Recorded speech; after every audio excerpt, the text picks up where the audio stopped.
Ini mau bikin bumbu sekaligus jadi antara bawang merah, kemudian cabai rawit, bawang putih, cabai keriting, semuanya Kupasnya kayaknya kurang bersih ya. tiga nanti di blender. Adalah jadi dengan menyiapkan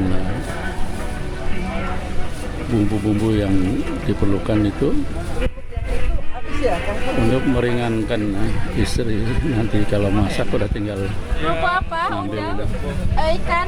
ngambil berapa? apa itu, ngambil yang sudah di blender bumbunya itu, sehingga tidak harus mengulek dulu, merepotkan gitu. Nah, dengan cara seperti itu hasil bumbu yang di blender tersebut membuat meringankan bagi istri. Nah, saya bertugas nanti sebagai operator blender. Itu dia.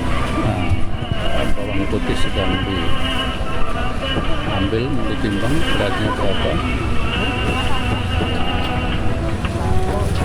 Kemudian nanti dicampur dengan Cabai merah itu ada yang cabai rawit. Ini dia cabai rawit yang sudah dipetik. Jadi perlu dimudahkan praktis mungkin itu untuk nanti cabai keriting, cabai merah itu yang sudah dipetik juga dimudahkan. Ini sedang diambil. Ini suasana pasar di pagi hari, jam 6 lewat, mungkin lewat 1/4 itu kelihatan lampu-lampunya masih pada menyala. Adalah kesibukan sudah terjadi, hingga seperti kehidupan mulai menggeliat kembali di pagi hari. Pasar tanpa penjual, ada yang jualan bumbu dapur, dan sebelahnya ada jualan pakaian. Ini suasana pasar di Jati Asih. Kami sendiri sedang membeli atau belanja untuk membuat bumbu dapur, saya mengambil gambar dari sudut lain. Inilah suasana pasar di pagi hari. Jadi kita bisa lihat ini mungkin sekitar jam 6 lewat, ya sekitar 6:30 lah. Terlihat lampu-lampunya masih belum dimatikan. Ini suasana pasar Jati Asih, Bekasi. Sudah mulai ramai pagi hari yang belanja. Kebetulan saya sendiri dan istri sedang belanja untuk bikin bubur. Bikin bumbu. Dalam rangka membuat bumbu dapur sekaligus untuk digunakan minimal 2 minggu, bisa lebih. Inilah komponen dasarnya adalah cabai rawit, cabai keriting atau cabai merah, kemudian bawang putih yang sudah dikupas, demikian pula bawang merah. Kita akan cuci bersih komponen-komponen ini, komponen penyusun bumbu dasar untuk membuat masakan di dapur. Biasanya saya lakukan dibilas sampai 3 kali, bersih sekali, sehingga kita yakin bahwa makannya atau mengkonsumsinya cukup bersih, sehingga steril, maksud saya bersih, yakin, dibanding apabila kita mungkin barangkali ada kalanya kalau makan di luar belum tahu bagaimana cara proses pembuatan bumbunya. Nah, setelah bersih ini, bumbu-bumbu ini cuci bersih, itu 3 komponen, yaitu cabai keriting sudah dibuang ini tanggainya, demikian cabai rawit, buang tanggainya, kemudian bawang merah dan bawang putih sudah dikupas, lalu saya blender. Nah, ini kita udah siapkan mesin blendernya, nanti kita satukan hasil blender ini, baru kemudian dimasak sampai kandungan airnya bagi komponen dasar ini habis, hilang, atau kita campur dengan minyak goreng. Dengan demikian bumbu ini bisa bertahan berapa hari, bisa kadang-kadang ya paling cepat minimal 2 pekan lah bisa bertahan, selama dia sudah kering airnya, jadi tidak cepat basi. Kemudian kita tempatkan di wadah atau panci. Setelah digoreng tadi, ditempatkan di panci, disimpan di dalam kulkas. Nanti selanjutnya saya lakukan blender dulu. Ini dia setelah dicuci bersih. Jadi ada 4 komponen itu sebagai bumbu dasar untuk masak di dapur. Ini dia, ada cabai keriting, bawang merah, bawang putih, sama cabai rawit. Nah, komponen ini nanti saya blender, ya, saya udah siapkan blendernya. Nah, ini dia blender. Hasil blender yang nanti campuran dari komponen ini saya tempatkan di wajan atau penggorengan. Diusahakan kandungan airnya sedikit mungkin agar proses pengeringannya atau proses pengadukan bisa lebih cepat dari bila kandungan airnya banyak. Karena air itu harus dikeringkan agar tidak cepat basi pada saat disimpan. Bisa juga dengan cara nanti pada saat kita lakukan penyampuran atau menghancurkan dengan blender ini, dicampur selain air sedikit, dicampur dengan minyak goreng. Jadi proses blenderannya jauh lebih cepat. Kita lihat nanti hasilnya ini. Saya akan lakukan blendernya. Kita masukkan komponen bumbu dasar dapur untuk membuat sayur ke dalam blender. Kemudian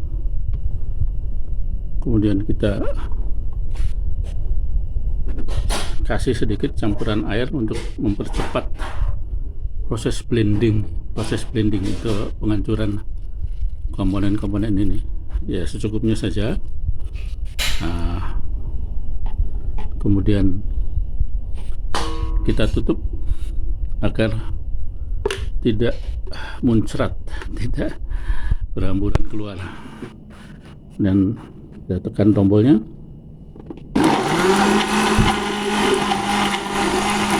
Itulah proses blender atau mesin blendernya sedang bekerja. Kita lihat nanti hasilnya bagaimana.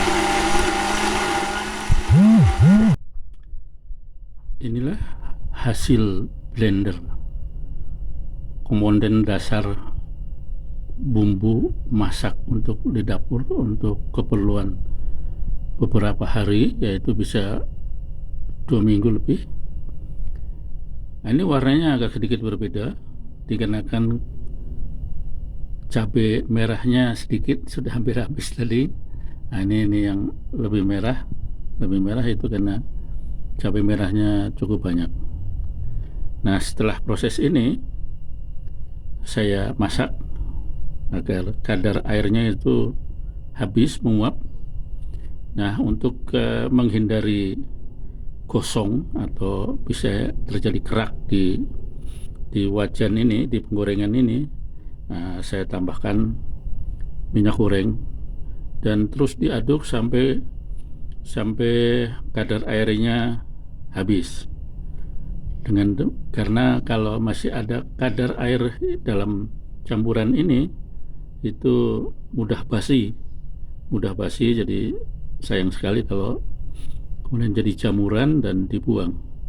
Nah, kita akan lanjutkan dengan menggoreng hasil blender atau campuran dari bawang merah, bawang putih, bawang merah, bawang putih, cabai rawit, cabai rawit dan cabai merah keriting. Nanti kita lihat hasilnya. Nah, soal prosentasenya itu tergantung dari selera lah, Kalau tadi sih ini setengah kilo bawang merah, terus bawang putihnya pun biasanya setengahnya dari bobot bawang merah, terus cabai keriting merahnya juga lebih sedikit dari bobot dari bawang putih dan bawang merah. Kalau cabai rawitnya sekedar hanya untuk menambah rasa pedasnya saja. Demikian kita akan lanjutkan dengan proses memasak campuran blender atau campuran komponen dasar komponen dasar bumbu dapur. Ini tadi campuran blender untuk komponen dasar bumbu masak. Kita keringkan kadar airnya biar habis, terus diaduk-aduk dengan mengeringkan kadar airnya, membuang kadar airnya, maka bumbu dapur ini bisa bertahan lebih lama saat disimpan di kulkas. Inilah yang saya lakukan bersama istri biasanya. Ini terus diaduk-aduk agar tidak kosong sampai kemudian kadar airnya berkurang. Nanti bisa tercium bila udah cukup, kadar airnya udah habis. Dan kemudian untuk menghindari terjadi pengeringan yang menyebabkan timbulnya kerak di penggorengan ini, biasanya saya tambahkan minyak goreng. Ini tercium nih kalau masih mentah, artinya masih mentah. Campuran ini aromanya khas, masih aroma khas mentahnya komponen ini. Mungkin para ibu sudah hafal dengan bumbu-bumbu yang digoreng masih mentah. Itu juga menyebabkan hasil masakannya kurang jos ya. Untuk ukuran saya kurang. Jadi sampai matang betul. Kalau saya menyebutnya bau langu dari komponen ini hilang, itulah tanda sebagai bumbu dapur ini sudah saatnya diangkat atau didinginkan. Demikian. inilah hasil akhir dari proses pembuatan bumbu dapur. Nah, ini sedang didinginkan. Masih cukup panas. Masih cukup panas, dinginkan. Kemudian ditutup. Masukkan ke dalam kulkas. Jadi setiap saat atau ada beberapa hari ingin memasak, katakanlah masak sayur asem, bumbunya tinggal ngambil beberapa sesuai dengan kebutuhan. Mau ingin masak telur dadar bisa diambilkan dari dari bumbu ini. Masak tumis kangkung pun bisa diambilkan dari bumbu ini. Jadi bumbu ini serba guna lah. Jadi meringankan untuk para ibu yang biasanya memang hobi masak untuk disajikan atau untuk keluarga. Banyak sekali manfaatnya dan memudahkan untuk tidak harus mengulek. Kalau ini kan biasanya pakai cobek, pakai ulekan gitu. Kalau orang Jawa bilang mutu, itu diulek-ulek dulu. Diulek-ulek dulu sehingga kemudian melelahkan, cukup capek. Jadi dengan cara ini tadi praktis dan memudahkan. Ada kalanya kalau harus ngulek dulu, kalau lagi nggak mood, yang rencana mau masak sayuran jadi batal. Atau kalau pada saat tidak mood, tidak ada selera untuk masak, hasil masakannya pun terasa ya ada pengaruhnya terhadap rasa dari masakan yang dimasak. Maka dengan cara ini, tadi proses dari awal sampai akhir, inilah hasil akhir. Setiap saat ibu ingin atau istri atau mbak ingin memasak, tinggal ngambil, nyendok sesuai dengan kebutuhannya saja. Demikian untuk memudahkan dan memberikan kepraktisan, ya, praktis untuk membuat bumbu. Dan setelah ini ditutup, ya, ditutup dengan porsi seperti ini. Biasanya saya ulangi lagi, dengan setelah dimasaknya dikeluarkan kadar airnya tadi dengan cara dimasaknya, maka ini bisa bertahan lama. Dengan porsi ini bisa sebulan lebih, bisa sampai 2 bulan. Nah, karena memang ini sudah tidak kadar airnya sedikit, maka terhindar dari basi atau jamuran.